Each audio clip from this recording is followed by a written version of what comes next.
ఇప్పుడు state round up చూద్దాం.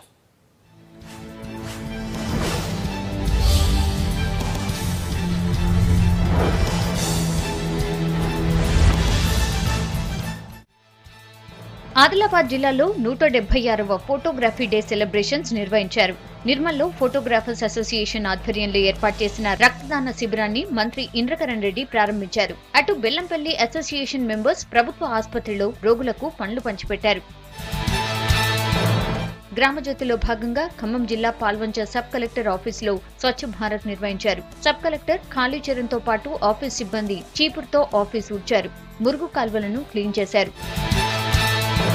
కరీంనగర్ జిల్లా మెట్పల్లి మున్సిపల్ ఆఫీస్ భవన నిర్మాణంలో క్వాలిటీ లేదన్న ఫిర్యాదుతో విజిలెన్స్ అధికారులు తనిఖీలు చేశారు. విజిలెన్స్ డీఈ గోపాలకృష్ణ, ఏఈ ఆనంద్లు బిల్డింగ్ రికార్డ్స్ స్వాధీనం చేసుకున్నారు. గతంలో ఇక్కడ వర్క్ చేసిన వారి డీటెయిల్స్ తీసుకున్నారు. బిల్డింగ్ లోపాలపై అధికారులకు నివేదిక ఇస్తామన్నారు.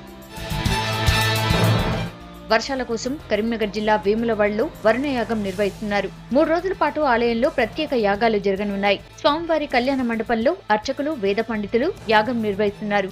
వేములవాడ ఎమ్మెల్యే చెన్నమనేని రమేష్ బాబు యాగశాలను దర్శించారు. యాగంతో 3 రోజుల పాటు ఆలయంలో అన్ని ఆర్జిత సేవలు రద్దు చేశామన్నారు అర్చకులు. వరంగల్ జిల్లా కలెక్టరేట్ ను ముట్టడించి ధర్నా చేపట్టారు టీఎన్ఎస్ఎఫ్ కార్యకర్తలు. పెండింగ్ లో ఉన్న స్కాలర్షిప్ బిల్లులను వెంటనే విడుదల చేయాలని డిమాండ్ చేశారు. ప్రభుత్వ విధానాలను వ్యతిరేకిస్తూ ఏకశిలా పార్క్ నుంచి ర్యాలీ నిర్వహించారు.